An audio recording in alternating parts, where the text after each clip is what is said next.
You found it. Your home for the best content on your favorite team, Fighting Tigers of LSU. Do us a favor, subscribe to the channel, leave your comments below. Be sure to smash that like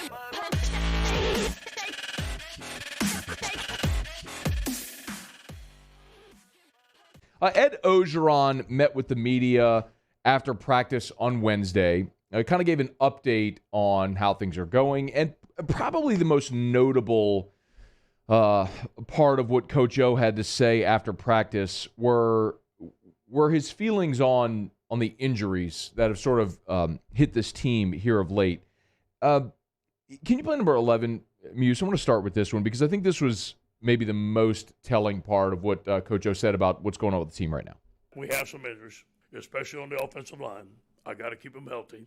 And, you have to push. You get at a point right now, you have to push. And you have to be out in the elements, and we have to scrimmage. But we got to get our guys game ready also. And it's a fine line. And you at that point of camp where, as a coach, you want to be hard and you want to push them, but you want to be smart and pull off at the right time. So I think it's a fine line. I do believe that tomorrow we're going to be only in helmets. Today, we hit 2 days in a row. I'm going to give them a break tomorrow. We'll give them a break Friday. I'm going to see how healthy we are on Saturday, see how the number of plays that we can go, and maybe limit the type of scrimmages that may cause injuries to offensive line, like goal line, short yardage, and limit those guys. Maybe just have teach periods then and just adjust to the injuries that we have. So a couple of things there. The first half of that really is the most important part of what he said. When he said, you got to push. It's a part of camp where you want to push, but you also have to be smart. And I want to remind you, when Ed got the job as an interim coach in 2016, one of the first things he did, and remember, that was a veteran team. You had Fournette, and you had Tre'Davious White, and Jamal Adams, and Malachi Dupree, and Kendall Beckwith. Like, you had a very veteran team that year. One of the first things he did was he pulled back at practice. Monday practice was like, they did that sort of like just shells, just like an hour walkthrough type deal. No hitting. I mean, he just completely eased up on them. Guys got their legs back. They were fresh again, and you saw pep in everybody's step. It was perfect. The next year, he tried to do the same thing, but not as veteran of a team. They struggled early, and he had to push harder. So Ed has been really good during his time here at reading his team and knowing when to do exactly what he just said.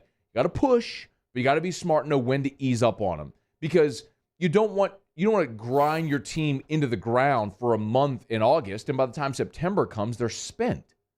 And then October and November subsequently. You understand? So I think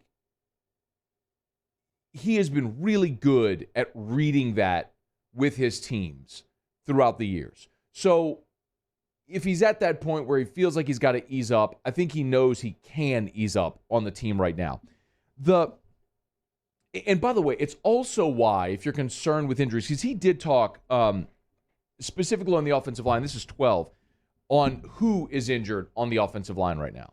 There's some nicks here and there.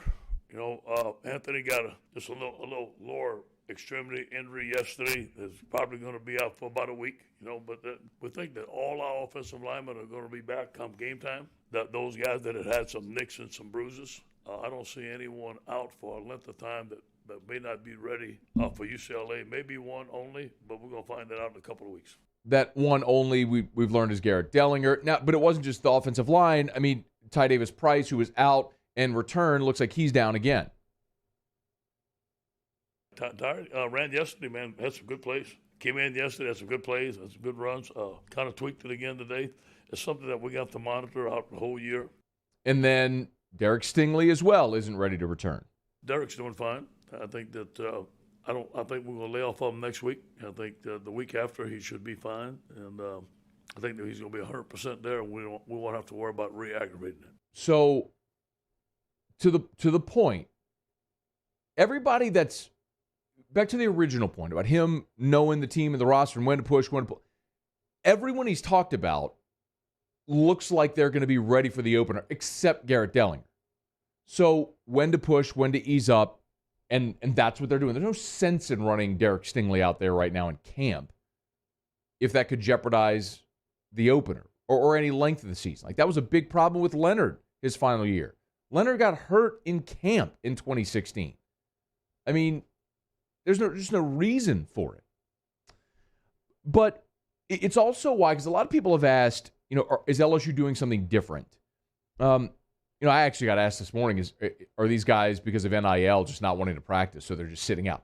No, that's not, unequivocally, that is not the case. But it's one of the reasons why when we do around the SEC, I point out all the injuries that are happening. You see what happened to Georgia? They've had 2 players, a defensive back and a receiver, that have foot injuries that are undergoing surgery. Their starting center he's got a cast on his hand.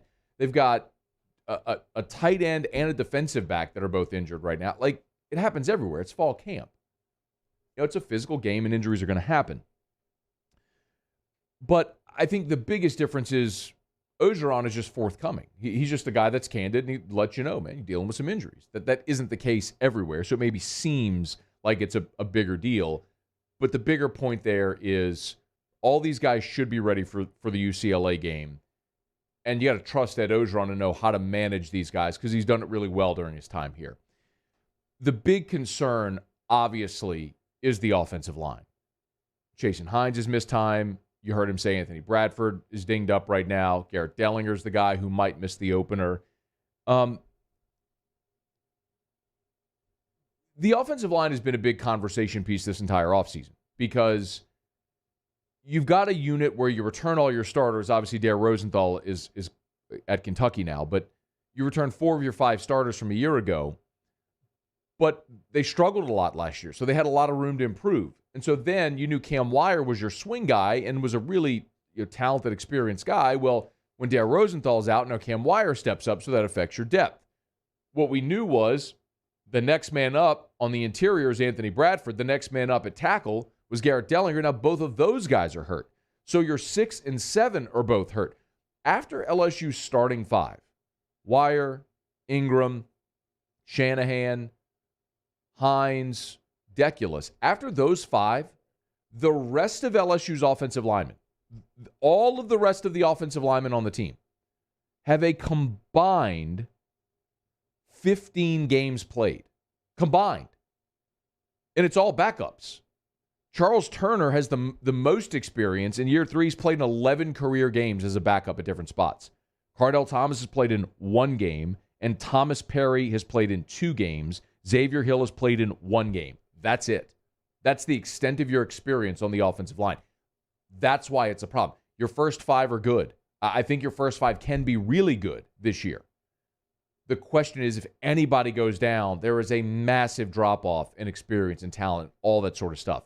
So you got to keep these guys healthy and get them ready to roll for the opener against UCLA, and hopefully keep them healthy throughout the season while Brad Davis works on coaching up the younger guys to get them ready to roll in case they are needed. So Tigers heading into their second scrimmage of fall camp on Saturday. As you heard Ed Orgeron say there, they're going to make a decision based on who's available, how much they push, and what drills specifically they do in that scrimmage Saturday in Tiger Stadium. But the key right now, get healthy for that opener 2 weeks from Saturday out in the Rose Bowl. Hey, thanks so much for watching. Please leave your comments. I love to interact, and be sure to hit the red subscribe button below.